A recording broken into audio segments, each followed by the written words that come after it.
Now, we hear about this as we receive new information about a 7-minute encounter between a glowing blue barbell-shaped UFO, half the length of a football field in size, that came from 3 witnesses, including a Pentagon engineering contractor.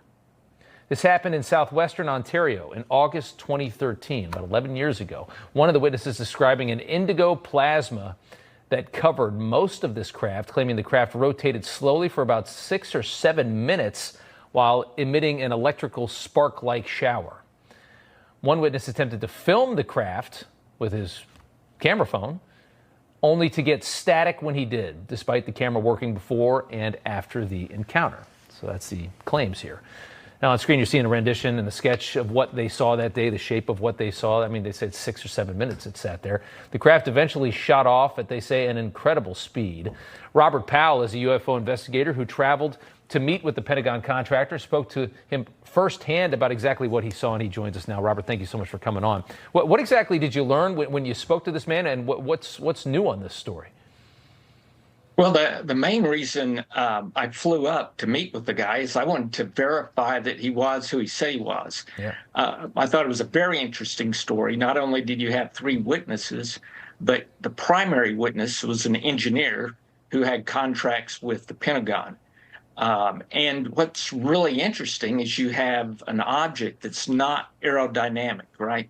So if you wanted to make up a story about a UFO, why would you say it looked like a barbell? Right. Right. You know, who's going to believe that? Yeah. I mean, it's they say they tried to film it and the camera just failed, that they had that, you know, I mean, that's interesting that there would be some kind of technology. It's like a blocker, I guess. Well, actually, the scientist, I agree with him, is he feels that it was just a byproduct of that blue indigo field around the object. It was not necessarily intentional. Yeah. The other thing, he initially turned on his cell phone to try to take a photo. And his cell phone went into a boot up mode, so he couldn't use his cell phone. And so then he took his Sony camera. When he first used it, he turned it on, and it immediately turned off.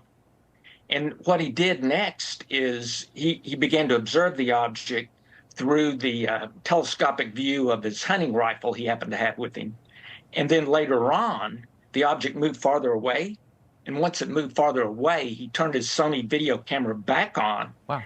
And he could see it through the camera. Then the camera stayed on, but the video was scrambled, but you could hear the audio.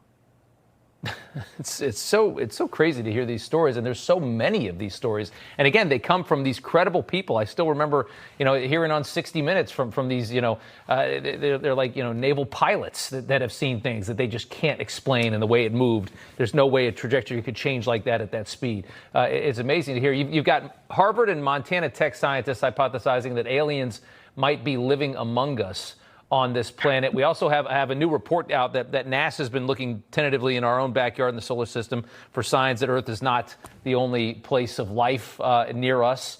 Let's start with, you know, the potential that they could be among us, that maybe there's a dimension that we can't see or experience in some way, and that we're surrounded by life that we just can't see, touch, or feel. Yeah, I've seen no evidence that there's aliens among us, in other words, on our planet.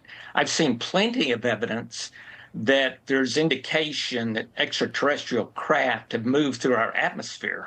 And that's based on the speed, the movement, the acceleration.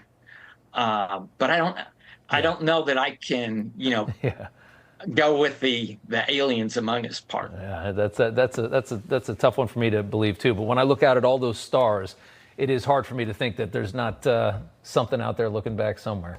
Robert Powell, thank you so much. We appreciate it. Thank you.